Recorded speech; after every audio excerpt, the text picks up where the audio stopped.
All right, on this week's episode of Magnified, I'm very honored and privileged to have my dear friend in person. I'm not doing this by Zoom, Brett Cortell. Brett, you want to introduce yourself? Give everybody a bit of a vibe of who you are? Yes, absolutely. It is great to be here. I am Brett Cortell. I'm a mother to 3 young boys and primarily a stay-at-home mom right now, but I'm also a certified health coach. And my sort of philosophy around wellness is a little bit different, especially coming out of the pandemic. I don't really believe in a one-size-fits-all approach, and I focus on mindset more than the nitty-gritty of things like nutrition. So what I really focus on and what I feel is important are things like longevity, getting fit to feel good inside versus aesthetics on the outside, and finding simplicity and peace in life through mindfulness practices and intuition. Love it. And getting to know ourselves. So you might be listening and wondering why we're talking about wellness. We could talk all day about marketing, tactics, lead generation, but if you're not in the right mindset to run your business, to operate at the highest level, you're not going to succeed. So I wanted to bring Brett in today, and maybe we'll make this like a every few month thing, just kind of check in and any new tactics you have and stuff. But I wanted to get you in so we could talk about how to get into the right mindset so you can operate at that top level, because real estate is very stressful, it's very intense, and it's easy to get caught up in all of the things going on. There's so much chaos. So sometimes you've got to kind of ground yourself and set yourself up every day or every night to get going and like I said, operate at that highest level. So I don't know how we want to structure this. Maybe we'll go from like, if I'm coming to you as a real estate agent, how can you help me? Yeah, and I think that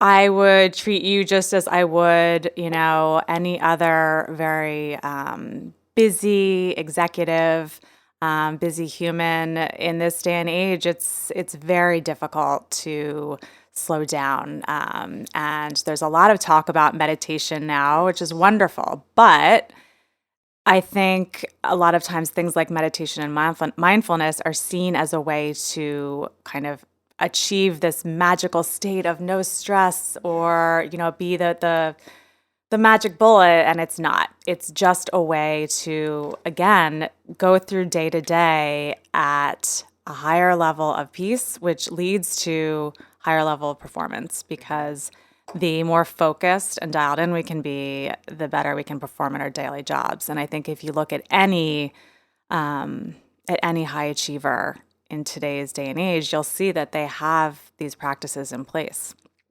So there's kind of like 3 pillars. And I think, the first pillar for me that I would talk about with anyone would be routines. And there's a lot there, but in the interest of time, what I'll say is morning routine and night routine. So what are some things that we can do to create a routine?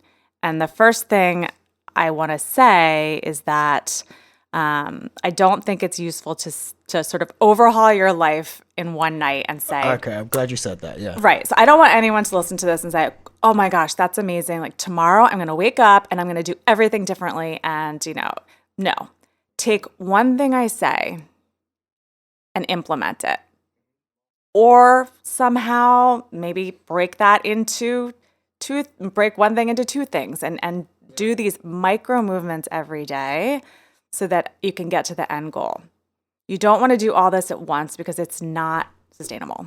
Yeah, I'm kind of going through a bit of a routine change myself, and I made that mistake of trying to do everything every day differently, and I failed. Yeah. So now I've kind of scaled back and said, okay, now, for example, I'm taking cold showers, because a lot of research into cold water and exposing yourself to cold, Yep. great for dopamine and all that kind of thing.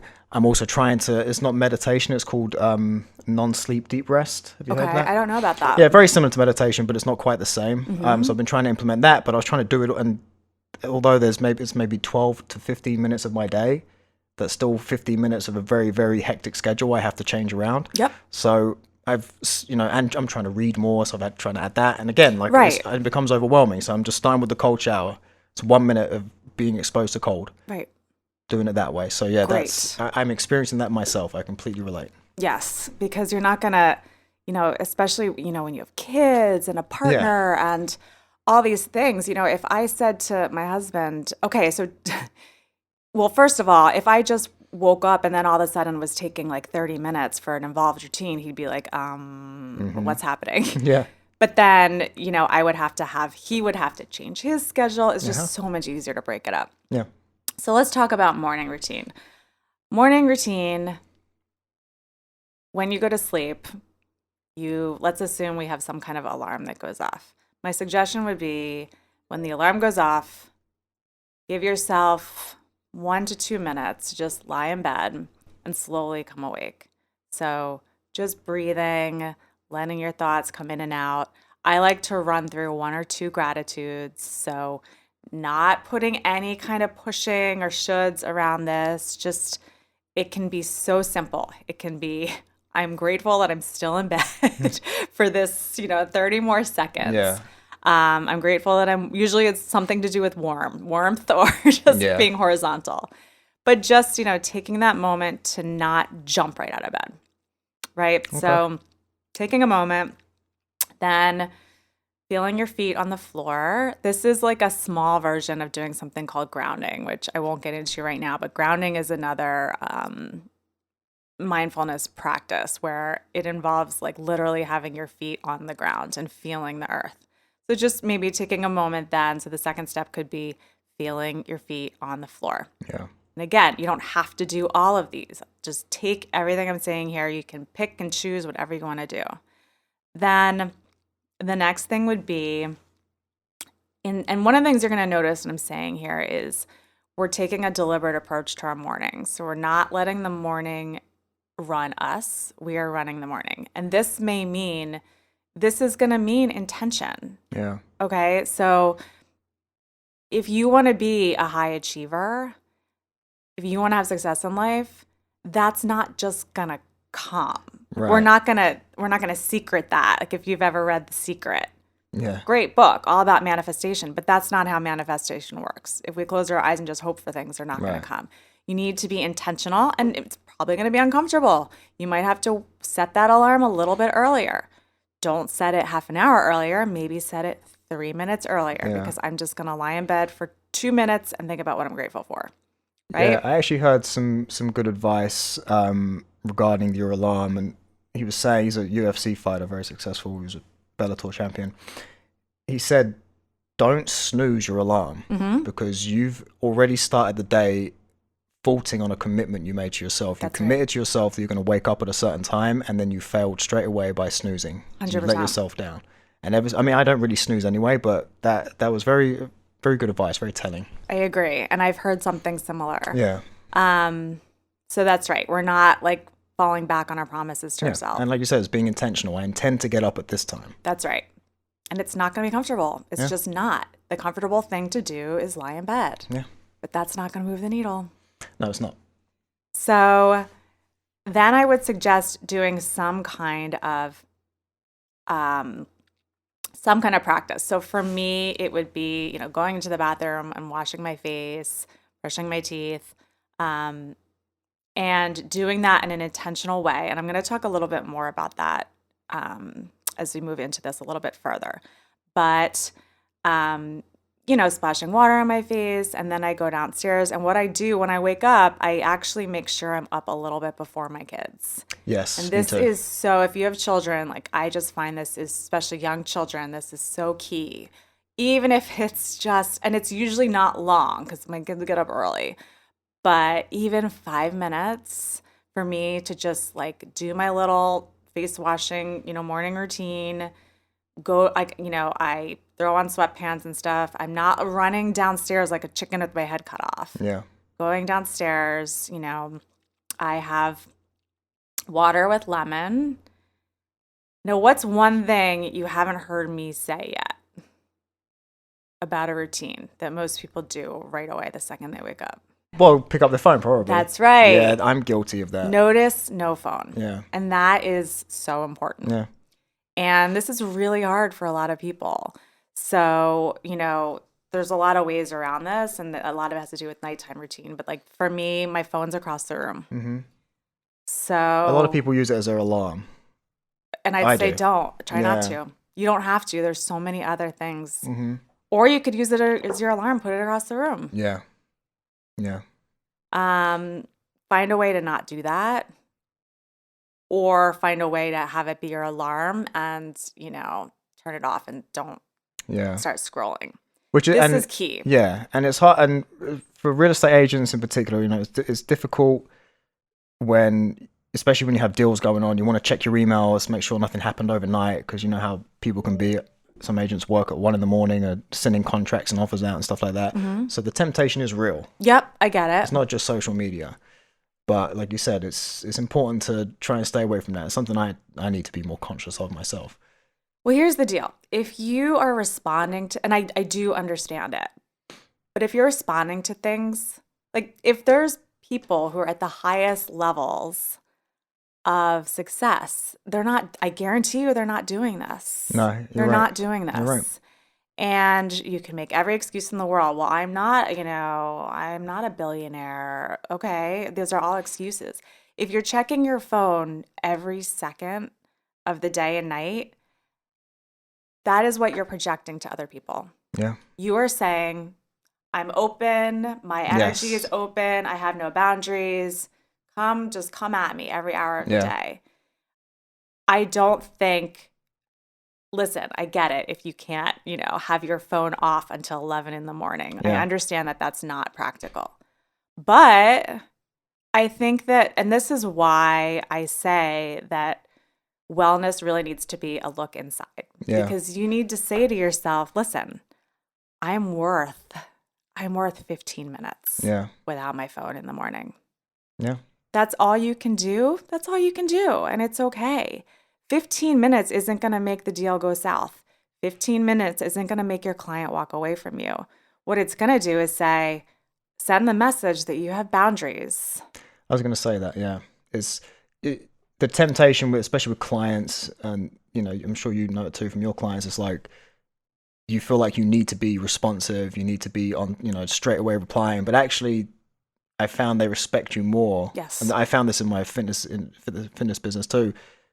They respect you more if you do set those boundaries. Yes. And not for nothing, if you're a busy real estate agent, you don't have time to respond that quickly. So it's also creating the impression, even if you're not the busiest, that you're a busy, successful agent, and therefore your time is valuable, like you said. That's right. It's saying your time is, that's the other message. It's saying my time is precious. Yeah. We were just talking about this, like billing for your time. Yeah.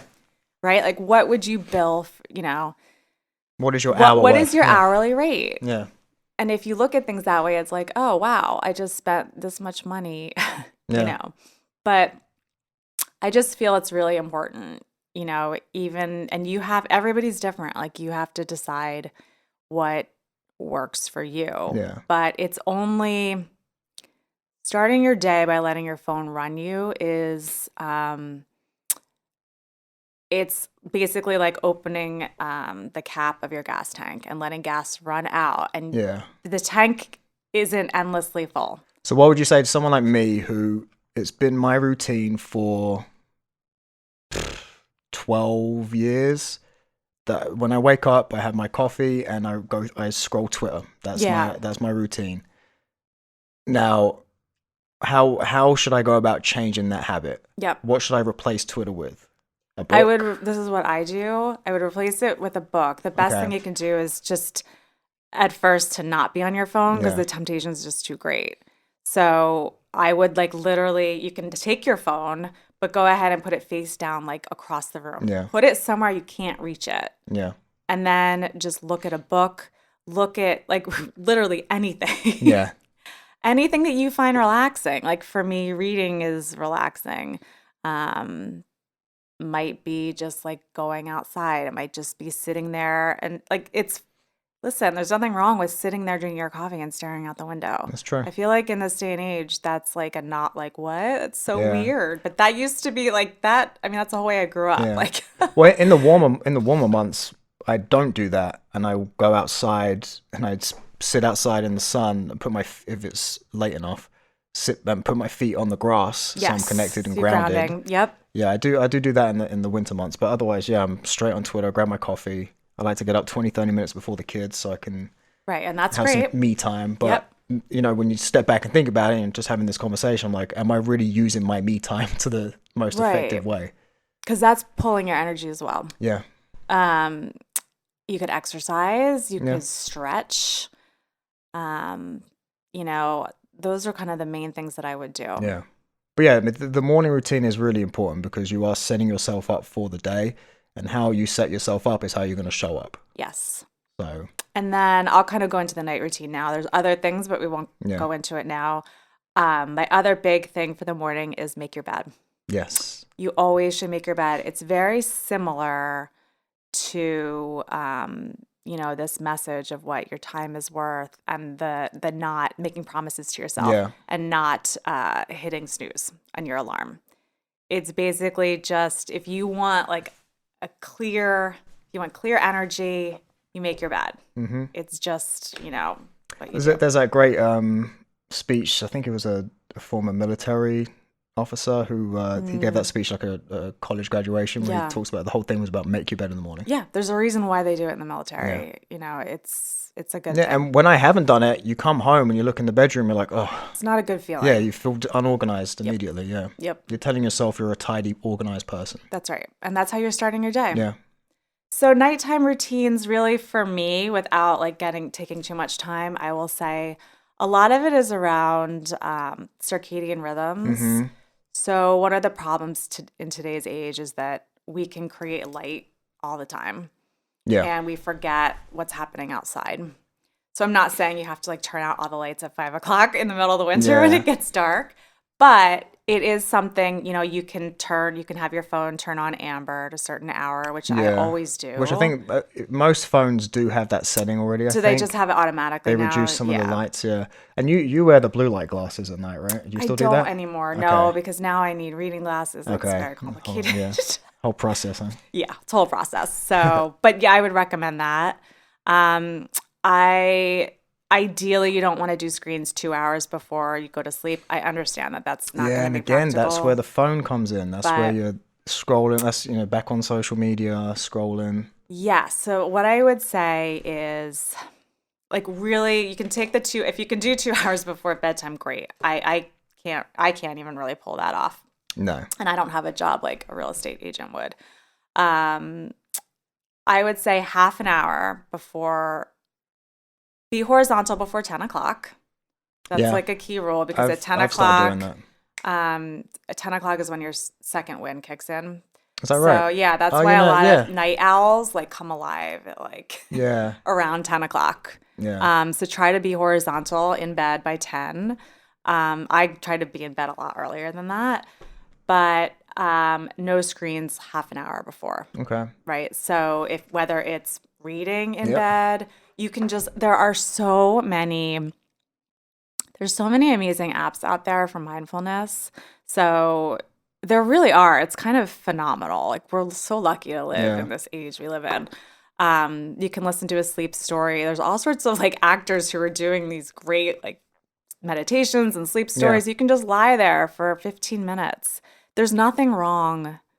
Nothing wrong. I know it's really hard when you're go, go, go all the time. And even when that's like your job and Yeah. that's the way you're defined, it's okay at the end of the day to unplug Yeah, and like pump the take brakes. a deep breath and pump the brakes. Yeah. Yeah. Yeah. Have you heard this? Reminded me when you mentioned the circadian rhythm.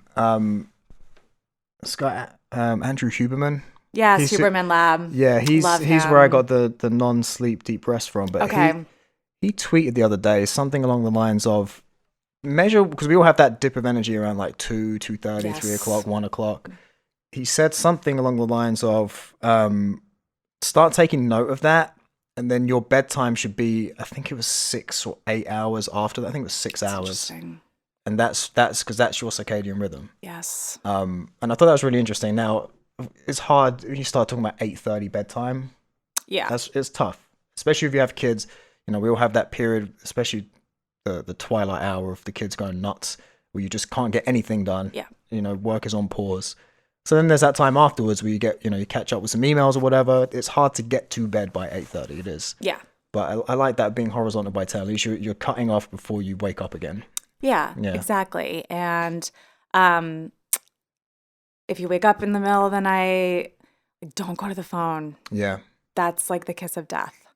Yeah. You gotta step away from that phone. I know it's so hard, Yeah. but that's what really is a huge it really disturbs sleep, and it Yeah. disturbs our circadian rhythms. Yeah, one thing I do during the night is I'll play. I think we've talked about this before. I play music that's tuned at 432 hertz, which is a Yes. recovery frequency. Yep. Maybe we can get all foo-foo and Yeah, talk there's about. 660. I listen to Yeah, 660 during the day. 528 is another one I think, and then there's one in the 900s.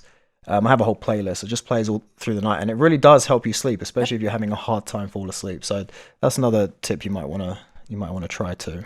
Yep, I play pink noise all night, Yeah. which is like the same kind of concept. Actually, our power went out 2 nights ago, and I was awake like instantly because that It noise stopped. went off. That's so funny. Um, but yeah, and again, like these are all intentional. You know, they say happiness is an inside job. Yeah.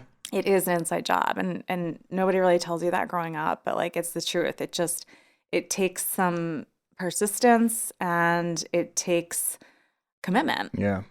But if you do commit to it, it really does shift a lot of things. Yeah. You know, and another reason to keep your phone away and across the room, I don't keep it far enough away. I keep it on the floor, so I should move it away. But, you know, you talk about EMFs, electromagnetic frequencies that these phones emit. We're attacked by them all day. There's Wi-Fi and all that. I know people that turn their Wi-Fi off. I even know of people who turn the whole electricity grid of their house off, the Yep. whole circuit off to prevent it. I think that's going a little bit extreme. Well, there's But things now you can put in your house Yeah. to like break the, I don't yeah, but like keeping that away from you because it will affect your sleep patterns. These frequencies is a real thing. So that's another piece of advice. So not only just for the mental thing of keeping the phone away so you don't go on it and whatnot, there is the health aspect to it too. Yes. And I think I believe that is true because we are energy Yeah. and so are our phones. So Yeah. there's no way, They without don't getting jive. Yeah. too much into it, but there's no way they're not being affected. Yeah. So let's talk about so we talked about routines. Mm-hmm. Second pillar would be mindfulness. So I wanted to share just two very quick little mindfulness things that you can do Yeah. during the day. Meditation is a big part of mindfulness. I have a meditation practice, feel strongly about meditation, but we're not going to really go into that much today. Yeah. If anybody wants to reach out to me, they can, but I'm going to do two little, like baby little meditative things that you can do. One of them, Before you start, I'm Yeah. going to ask, when should one do this during the day? you can do it whenever. Whenever. I would say for me, I would do this if I was feeling really stressed. So maybe before a big meeting, before a negotiation. I would also do this around that 2 or 3 o'clock dip Okay. when I'm getting tired. Okay. Yeah. Yeah, because I often, you know, my battle to meditation. I've always found it hard to do. Yeah. I often find if it's in the morning, I'm worried I'll fall asleep again, Mm-hmm. or if it's at night, I'm like, well, I'm just going to fall asleep. So you're saying it will be beneficial any time of the day, and especially before a stressful. Yes. One of them's a breathing exercise that you've actually done with The me box before. breathing. Yeah. I do. One this of a my lot. favorites. Yeah. And then the second one is a grounding exercise that you can do. You do it. It's like a moving meditation that you do. Okay. Nobody will even know you're doing Yeah. it. You're doing it while you're doing other Okay. things. So we can start with box Yeah. breathing. So just go ahead and close your eyes if you want. You can have your eyes open and just go ahead and breathe normally. You can breathe in through the nose, out through the mouth. Doesn't really matter, just so that you're comfortably breathing. Taking a deep inhale, exhale.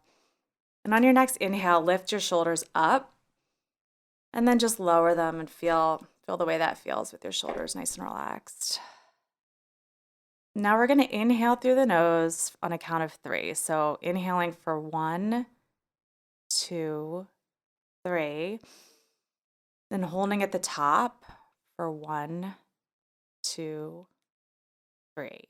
Now exhaling for 1, 2, 3. Holding there at the bottom for 1, 2, 3.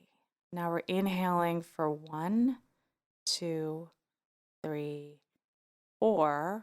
Holding at the top for 1, 2, 3, 4. Exhaling for 1, 2, 3, 4. Holding at the bottom for 1, 2, 3, 4. Let's do one more round. Inhaling for 1, 2, 3, 4, 5. Holding 1, 2, 3, 4, 5. Exhaling 1, 2, 3, 4, 5. Holding 1, 2, 3, 4, 5. And so this is just a very, again, we're just breathing, not focusing on your thoughts, just really trying to regulate your nervous system. I do this in the car a lot. It slows down your heart rate for sure. I often do this. Wasn't it either implemented or created by someone in the Navy SEALs or the Navy SEALs? Yep, Yeah. Navy SEALs. Yeah. Yep, that's what this comes from. Yeah. And they probably got it from Eastern philosophy, I'm guessing, and meditation.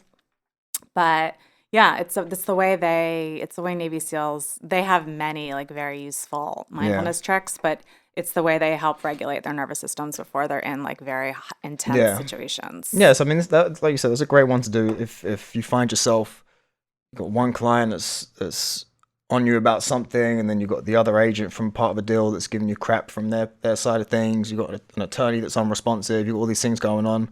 It's a great way of just taking 30 seconds to a minute, would you say, to do that, however long that took? And you'll feel better for it. And I think, too, like one of the interesting things about being an agent is that your clients are actually, you're the one who needs to be steady in the storm. Yeah. Right? Like, so your clients are the ones that are freaking out and unsure and don't know, especially first time buyer, like they don't know the next steps that you know. And so it really would behoove you to be steady. Yeah. And not get swept away with all these swirling things around you. Because that's what they're looking to you for. Yeah, exactly. And that's how you can be the best at your job. Exactly. And it's like that one meme of the dog sitting in the room that's on fire, just saying everything's fine. Yeah. That's got to be you. Yeah, exactly. And it helps everybody. Yeah. Yeah, I really like that exercise. That is one I do. Not enough, but I do that. And then the other one is just, this is a way to drop into the present moment at any time. And basically, I actually learned about this kind of a different way of doing it, but in therapy, like years and years ago.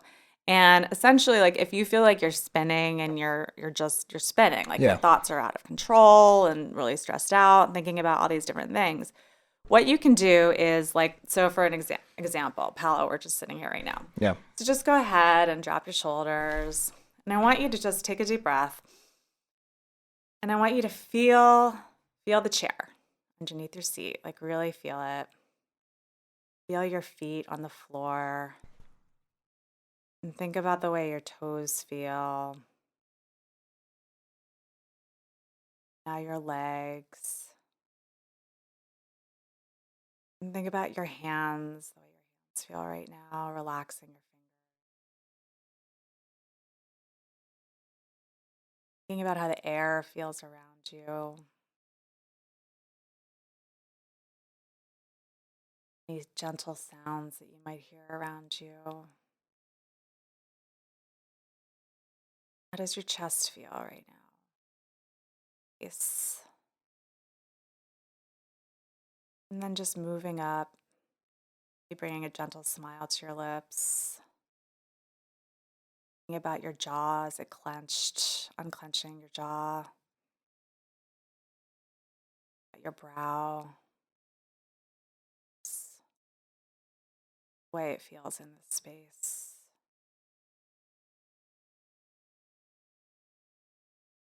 And just observing any thoughts that come in. Just thinking. Just thinking.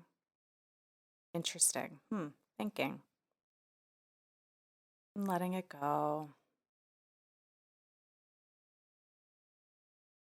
Try to notice any smells about your current space.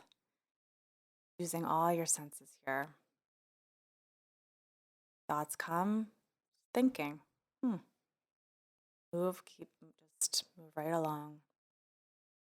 Not getting hooked into any of those thoughts, just focusing on your senses. And take a deep breath. And that's it. So you can do that with your eyes open. Yeah. So that was actually very, very similar to that non-sleep deep rest. So that's probably like 10 minutes of that. Yeah. Yeah. So like I do that a lot of times.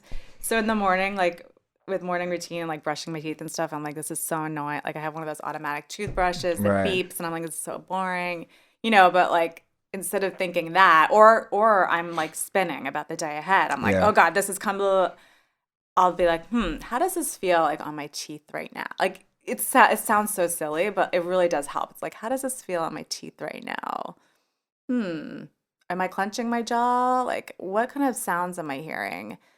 And what this does is it starts training your brain to just drop into the present moment. So it's like spinning, nope, we're dropping in. Yeah. Spinning, we're dropping in. So that it eventually, the time between when your thoughts are racing and the time you can come back to being in a grounded place gets shorter and shorter and shorter. Yeah. And, you cannot operate at the best and highest level as a person or as a business operator if you're wasting energy thinking. If you're stressing about things that you have to do, it's not going to help you do them any quicker. Like you said, you're brushing your teeth, so you can't do anything. I have to wait for it to beep. Yeah, you can't do anything anyway at that time. So that's something I remind myself all the time is, can you do something about what you're thinking about now? Okay, no, don't think about it. Yeah, because you only have so much energy you can expend, and if you waste it worrying and stressing versus being present and in the moment, you're going to find you have extra energy to actually accomplish what you need to get done, the stuff that you're worrying about. You're going to have the extra energy to do it. So that's a great way of just, like you said, bringing yourself back to the moment and just not wasting energy stressing and thinking about things you can't impact at that moment. That's right. Because again, that's another leak of energy, right? Yeah. So this is why, like, at the end of the day, we're just done. Yeah. Or it might even be sooner than that. Yeah. So those are just two little. No, I love those. Yeah. So that's sort of grounding and mindfulness. Yeah. And then the third piece to me is all about sort of intuitively knowing yourself. Mm-hmm. So really doing the work to know how you're feeling. Like if somebody said to you, how are you doing? How are you doing? Like when is the last time you asked yourself that question? And do you even know how you're doing? Yeah. Sometimes, and there's a lot of ways in my coaching I would go into this, but there's a lot of ways to do this. But a lot of times I'll ask myself that question. I'm like, wow, I don't even know. Like, well, it's funny, yeah, how am I? Wow, I do not feel good. Like, okay, well, why is that? And it takes some digging. But ways to facilitate this are journaling. Yeah. There's all sorts of techniques you can Google this if you want. Journaling. Also things like, and stay with me here, I know, but things like astrology, human design, which is a way of sort of getting to know yourself better. Whether or not you believe in astrology, that's not the point. Yeah. The point is using these things to kind of get to a level of introspection and think about how you are doing inside. Because you can do every exercise program in the world. You can do any kind of course to make yourself better.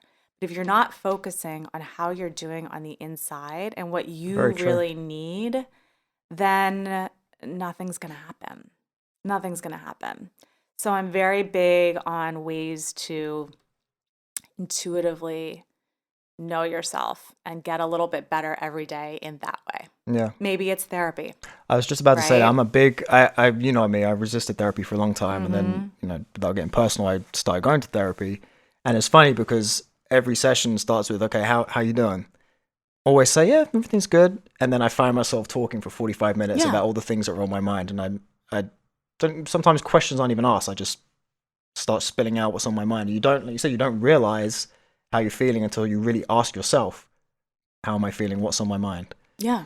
Because it's, I mean, people are, how are you? I'm good. Yeah. I'm Yeah, busy. exactly. Okay. Okay. But how are you? Like, how are you really? Yeah. You know? Because I mean, this is something I'm guilty of. Like, I'll just sort of be like, I'm fine, I'm fine, I'm fine. And then all of a sudden, like, I'll have this like massive blow up or something. And I'm like, oh, Right. wow, I wasn't fine that whole time. Yeah. But I just let it go and I stuffed it down and, Yeah. You know, and that's something I noticed about myself a long time ago. I was talking about how you to know yourself, that sometimes I'm very good at very intense work for short periods. Okay. So I don't try and like I noticed this when I was studying for my A levels in the UK. I only studied for 1 hour a day, just 1 hour, and I got all A's. And the reason being is because I would sit there for 8 hours and realize I haven't even taken in anything I've read. Mm-hmm. I need to just focus for this 1 hour. I actually absorb it, take it in, and that's kind of how I operate in work too. It's like I'm very intense, and I need to step away for a minute. I need to think about or do some really mundane, low energy tasks that don't take much thinking. And it can end up being overwhelming. Like you might have contracts you got to write up. You might have you got to put together a bunch of showings you got to take a client out to the next day, and you don't end up doing nothing because you're so stressed out and you're so tightly bound that you're not productive. So sometimes it's like, all right, you know what? I'm going to go for a walk. Yep. I'm going to come back to this. Yep. You might think, and the mistake a lot of people think is being busy is being productive, and that's not the case. Yeah, that's being busy is not productive. Nope. You know, and I heard this great, I forget who said it, but talking about CEOs, the guy said, you know, the best CEOs don't really work. That's right. He said, that, you know, they might be on the golf course. Their job is to think. Yeah. So they need to be able to think. Yeah. So they don't do any of the other stuff. They outsource it. Well, and they're productive about What they need to do. their time. They're Yes, not they waking up value their time. responding to 5 Yeah. million fires, Yeah. you know? Yeah, big time. I think that is huge. And I think like what you're talking about is knowing how you work. Yeah. Knowing yourself means knowing how you work. You know, for me, I really like this thing called humans design, which is like a way of kind of it's hard to explain and it's hard to explain without sounding very woo-woo, but we'll say it's like a way of knowing yourself better and your Yeah. personality. And for me, you're this too, which explains the way you work. Mm-hmm. You probably didn't even realize it, but the way I need to work is literally 3 to 4 very productive hours a day. Like for me, my ideal work day would be 3 to 4 very productive hours maximum. And then the rest of the day needs to be about like rest and Yeah. absorbing what other people are doing and, you know, thinking and listening and being creative. Some people are different. You know, some people want to just go, go, go all the time. And that's okay. But you also need to understand what lights you up and what makes you also feel relaxed. Yeah. So that you can balance it and you're not go, go, go all the time. Even if that's what makes you happy, because there does need to be some kind of balance. Yeah, for sure. And you figure all this stuff out unless you take a couple minutes or longer to know. Yeah, and it's tempting doing. to try and be like someone else, and there might be someone you look up to in the business or whatever that's always on the go, always doing stuff, but that's how they operate. Yes. You know, I know plenty of successful agents who work 3 or 4 hours a day. They're very, very intense during those 3 or 4 hours, but then the rest of the time is just you know, networking and that kind of thing, stuff that doesn't require a lot of intense focus. Yep. And there's techniques you can use, things like time blocking. I was about to things say like that, the alarm. Like for me, Mm-hmm. the alarm. What do you call it? You set a timer Yeah. basically for like 30 minutes or something. We've talked about deep work on one of our other podcasts. Yeah, deep work. Yeah. Yep, exactly. That's what this is. Yeah. So there's all sorts of things you can do. Yeah. So really, like what we talked about here, 3 pillars, right? So we have routines, morning routine, nighttime routine, Yeah. mindfulness strategies, and then intuition and knowing yourself and how you work. Yeah, and that relating this to real estate, when I was an agent, I worked with a very successful one, and she taught me not to be showing houses all day, because you're not going to be at your best if you're showing houses for 12 hours. By the time you get to the end of the day, you're exhausted. You're not going to remember what you saw. The clients aren't going to remember what they saw, and it's essentially wasting your time. You're not going to be able to make rational decisions and give informative feedback to your clients if your brain is shut. So take 3 or 4 hours, go and see 4 or 5 homes. Don't do 10 on one day. Yep. Stuff like that. You'll make mistakes when you're writing offers up, and when you're writing contracts, you'll make mistakes, and you need to be, on your best game in this business, because it's very cutthroat. So you have to be focused, intentional, and just like you said, know how you work. And stay true to that, despite the fact, like for me, I just need to be at a slower pace. But my whole life, and I still struggle with this, like I want to be like those people who seemingly, are constantly like their energy is just 24 hours a day, like, but it's just not me. So I've really had to do the work to figure out like how I work best, and, understand that like pushing myself like that only like depletes me. Yeah. It doesn't help me at all. Yeah, exactly. Yeah, I love that. So I think it's some really informative stuff for people. I hope, I hope it was helpful for people. I definitely recommend trying the box breathing and the grounding. I think that will really get your mind right and focus. And, the morning routine, the night routine is something I have to keep working on. That's something I'm trying to change and be better at. But you only see the benefits of it. There's only plus sides to it. That's right. And just a little bit every day. Yeah. Just take little pieces and build on that. Yeah. Yeah, even if it's 5 minutes before you reach for your phone, try that first. And then 10, 15, and hopefully before you know it, it will be a thing of the past, but you never know. So people want to reach out to you, I definitely recommend following you on Instagram, because you're always active on there giving good advice. It's at Brett Cortell, right? Yes, BrettCortell. Yeah. And you can reach me at Gmail, bcortell@gmail.com. And then brettcortell.com is my website. It is currently in the process of being redone, but it is live. So if you want to go on there, feel free to check it out. Yeah. And reach out to me, whether it's through DM or email. Yeah. I hope to hear that some people did. Yeah, be great. All right, that's a wrap for this week. Thanks for joining us. This was fun. Thanks.